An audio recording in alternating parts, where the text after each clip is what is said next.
Bonjour à tous, on se retrouve aujourd'hui pour découvrir ensemble l'oracle des sagesses de la nature de Catherine Davot, qui est paru aux éditions Erol. Alors, je ne vois pas le nom de l'illustratrice, eh bien on verra ça très certainement dans le livret. Que nous dit le dos de ce coffret? Eh bien, accueillir jour après jour la magie du monde et de l'invisible. La puissance du chêne, la pureté du cristal de roche, la beauté infinie d'une rose ou le souffle de vie d'un pissenlit. Voilà autant de splendeurs auxquelles cet oracle vous invitera à vous connecter pour avancer sur votre chemin de vie.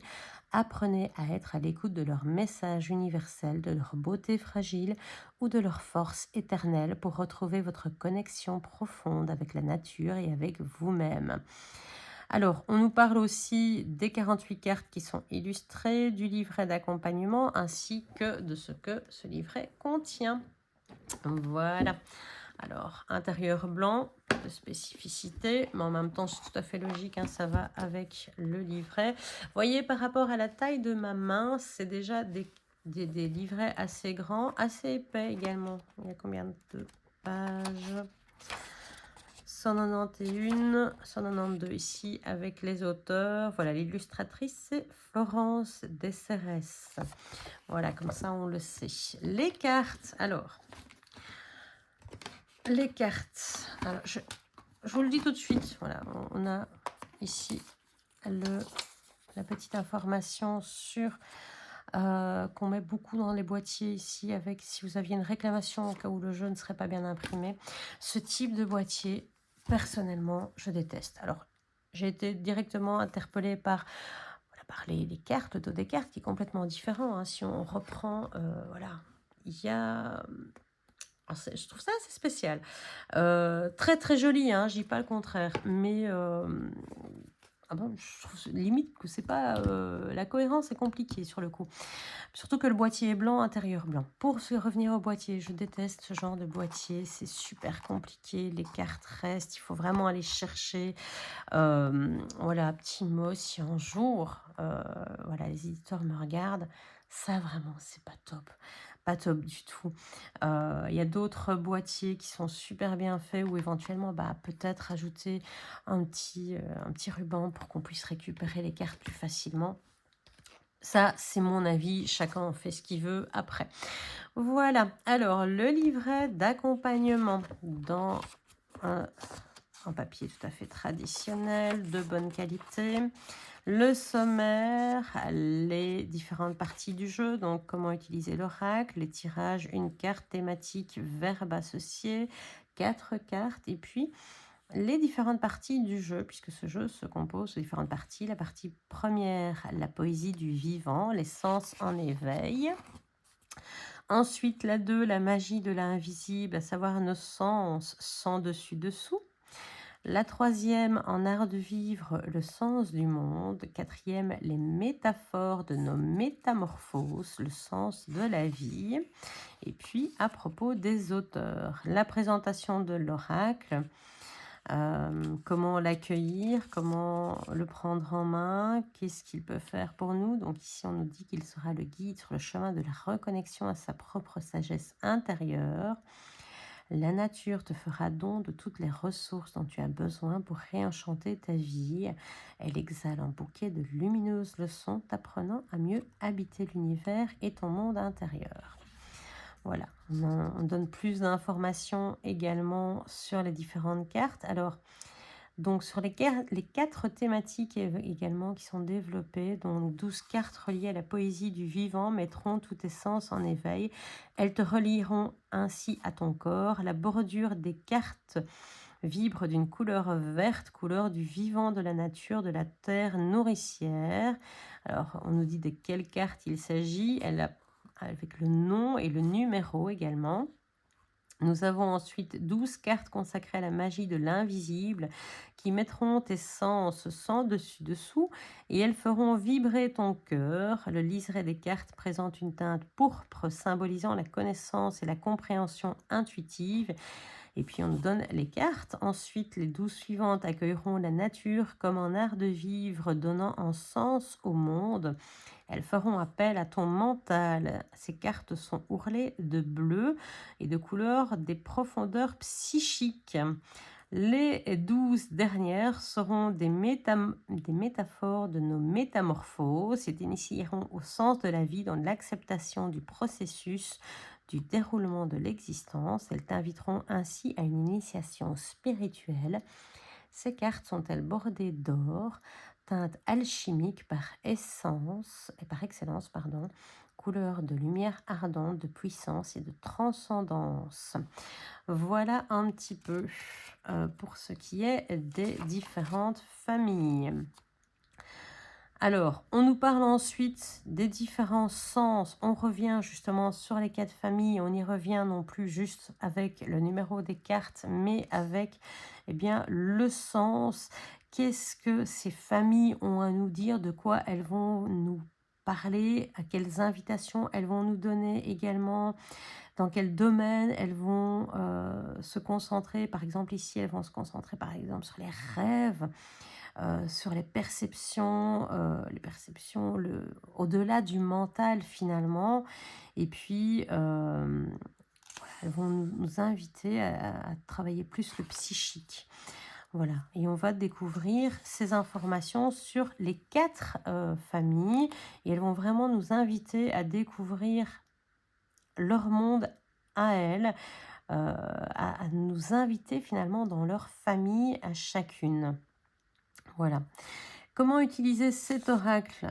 Eh bien, on nous rappelle que c'est un outil de développement personnel et spirituel qui nous met en lien avec des secrets, mais surtout avec des synchronicités. Voilà.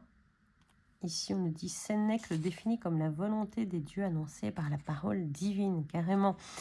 On passe ensuite aux différents types de tirages qui sont proposés, tirage à une carte. Donc ça, c'est effectivement souvent pour avoir une guidance, pour avoir une information, pour avoir une réponse. Les questions sont souvent: que dois-je apprendre aujourd'hui? Quelles sont les vibrations de la journée? Et puis, une fois qu'on choisit la carte, eh bien, on nous dit de nous en imprégner, de fermer les yeux, de nous laisser aller à la méditation face à cette carte. Tirage par thématique, le besoin de me ressourcer. On va d'abord s'interroger de quoi est-ce qu'on souhaite, sur quoi on souhaite s'ouvrir, quelle dimension inconnue on a envie de découvrir, quel besoin est-ce que j'ai en ce moment, quelle situation comprendre, etc., etc., etc. Et donc, on va revenir ici à la poésie, la magie, l'art de vivre et les métaphores. Donc, on va reprendre à nouveau ces cartes. Et puis, on reprend bien, le dessin qui est dessus. Par exemple, si je prends ici la pomme de pin, bien, elle va nous parler du mot caché. La fleur de vie vibrer, le rouge-gorge chanter. Donc on a des verbes d'action, des verbes de sensation également, de sens, qui vont nous permettre d'avoir déjà une petite note, une petite information complémentaire. Alors ça, par contre, c'est pas noté sur la carte, donc vraiment, il faudra revenir dans ce petit livret pour savoir à quel verbe ça va se rapporter. Mais c'est une information complémentaire. Tirage à 4 cartes. Voilà, tirage à 4 cartes. On nous propose un tirage en forme de cercle pour se relier tous les aspects de son être, à savoir le corps, le cœur, le mental et la spiritualité. Voilà, donc on aura une information sur chacune de chacun de ces aspects de notre être.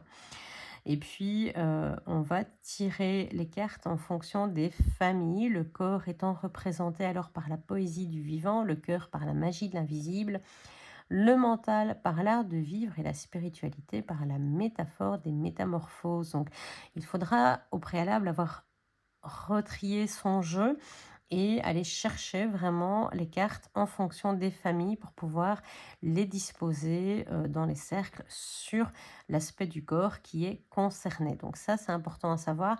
C'est un tirage qui peut être sympa hein, pour se relier à soi, intégrer certaines informations et vraiment faire des liens entre les différents mondes et les différentes parties de nos vies. Voilà, ça donne du sens en tout cas. Nous allons maintenant découvrir les cartes. Alors, vous le voyez, ce livret est fait en noir et blanc. Je suis toujours dans les nouveaux jeux, j'aime bien quand même que ce soit en couleur. Maintenant, ici, par rapport au boîtier, ça reste cohérent. Le boîtier est en noir et blanc, il y a très peu, je vais reprendre. Voilà. On a vraiment noir et blanc avec juste une illustration très succincte en couleur. Le boîtier est blanc, donc tout ça reste quelque part finalement très cohérent, très nature. Alors, en ce qui concerne le jeu en lui-même, eh bien, nous avons...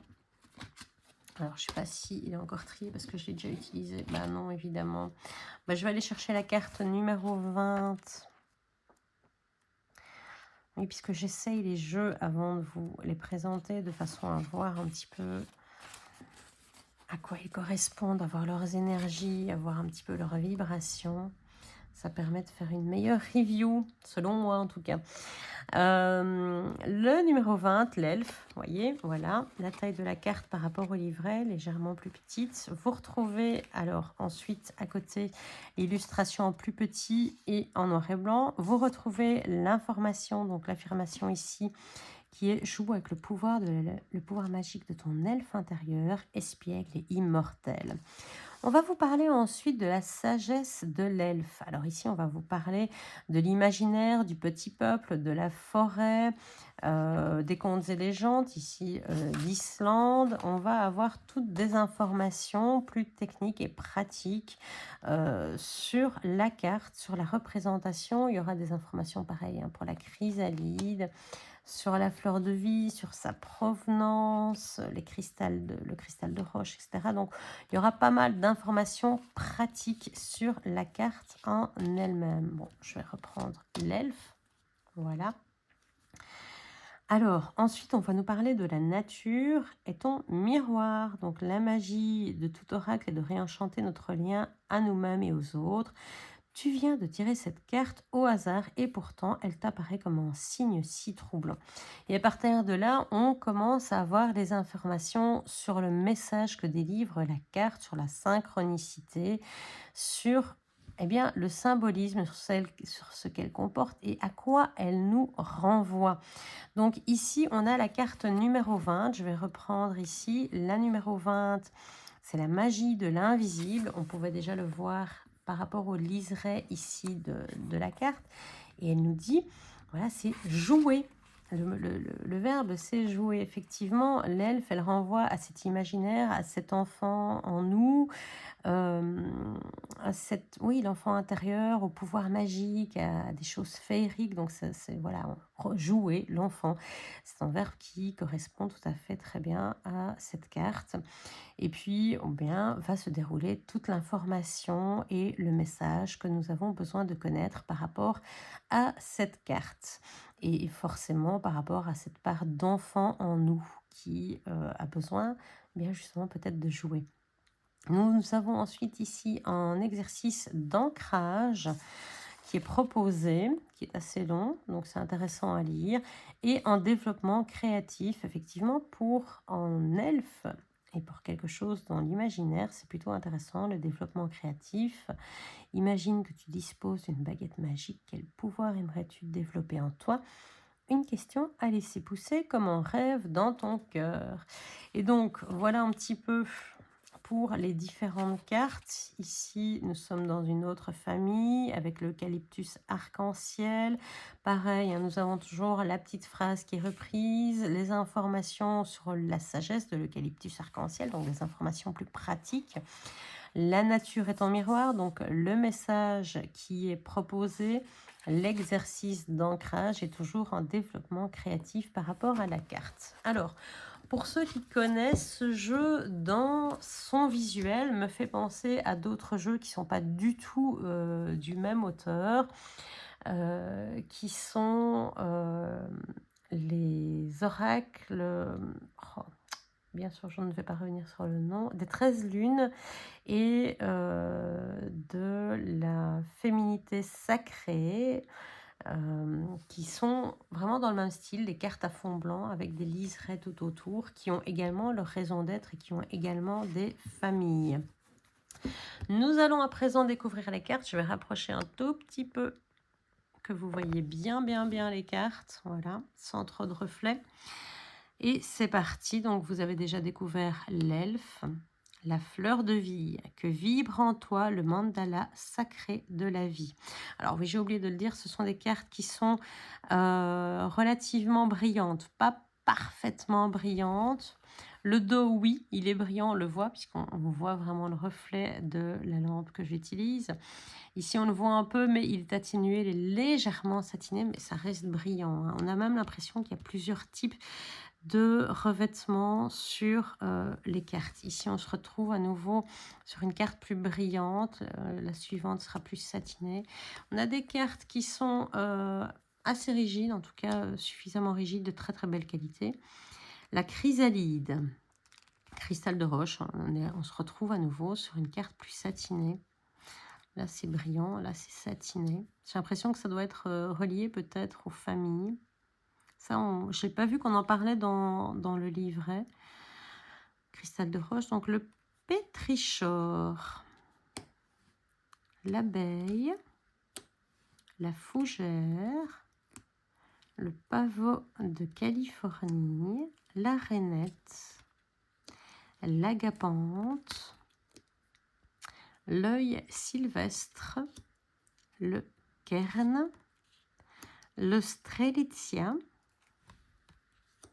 la rose. Et là, vous voyez, hein, je crois qu'on le voit bien. Enfin, j'espère qu'on le voit bien.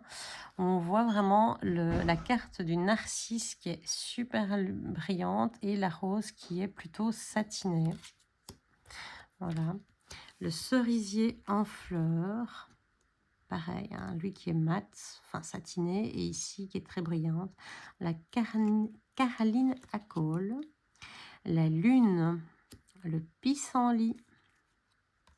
Le nuage, la salamandre, le gnome, le coquelicot, la passiflore, le phénix, le chêne, l'eucalyptus arc-en-ciel, l'hippocampe, le caillou, le cœur de Marie, le nautile, la sirène, l'œuf, flore, le rouge-gorge, l'agave, la coccinelle, la stellaire, la pomme de pin, l'iris, le coucou des champs, la fleur à 3 pétales,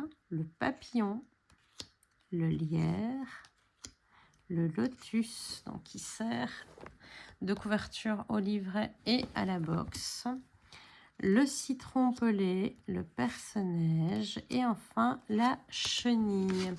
Alors pour ce jeu, je ne vous avais pas montré d'ailleurs, je vous le montre maintenant.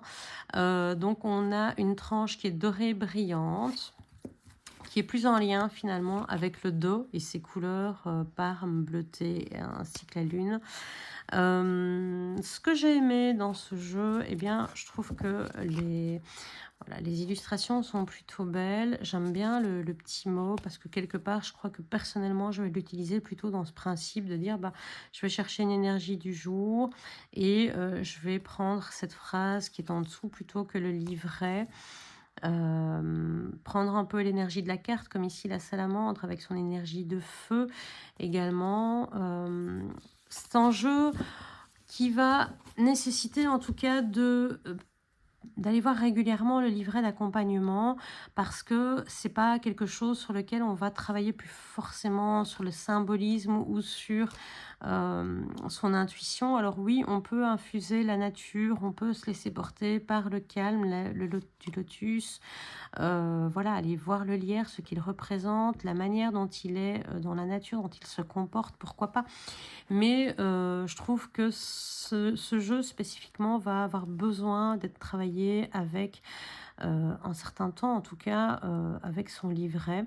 Et puis, eh bien, pourquoi pas, si vous avez le temps et l'envie, eh bien, c'est d'aller chercher vraiment la lecture, de faire la lecture complète de ce livret, d'aller chercher la sagesse de, chaque illustration. L'œil sylvestre, alors évidemment, aller chercher les informations sur l'œil sylvestre, qu'est-ce que ça représente, quels sont les mots-clés peut-être. Alors ça, c'est ce que je fais dans ce type de jeu. Je ne l'ai pas fait ici encore, mais je suis l'observateur silencieux de tout ce qui m'entoure. Eh bien, effectivement, voilà, souligner ou prendre deux, trois notes au crayon. Alors ça, évidemment, on aime ou on n'aime pas hein, sur les bouquins, mais ça permet d'avoir des mots-clés et ne pas devoir toujours tout relire par rapport au message, si vous voulez l'utiliser en divination en tout cas. Pour moi, il est plus, proposé dans le cadre d'un développement personnel que vraiment dans de la divination pure. Mais voilà, une fois de plus, c'est, un avis qui est personnel. Je vous laisse faire votre propre avis. N'hésitez pas à me dire en commentaire si vous en disposez et que vous l'utilisez, comment vous l'utilisez, comment vous le voyez, si vous estimez qu'il peut être utilisé dans le cadre de divination. Eh bien, n'hésitez pas, on en parle, on discute et puis je suis toujours prompte à vous écouter et à avoir vos propres points de vue. C'est toujours intéressant de débattre là-dessus. N'hésitez pas également à nous laisser un petit like pour dire que vous avez aimé cette vidéo, à nous dire ce que vous avez en pensé de celle-ci et surtout à vous abonner pour pouvoir découvrir les prochaines reviews, les unboxings. Donc là, je rappelle, ce ne sont que la découverte des jeux sans blabla, ça dure moins de 3 minutes, ça vous permet de voir en quoi consiste le jeu. Et puis, pour toutes les autres actus et les tutos que nous allons mettre sur cette chaîne Cyrella. Voilà, je vous souhaite une excellente journée. Je vous dis à très bientôt pour de prochaines découvertes. Ciao!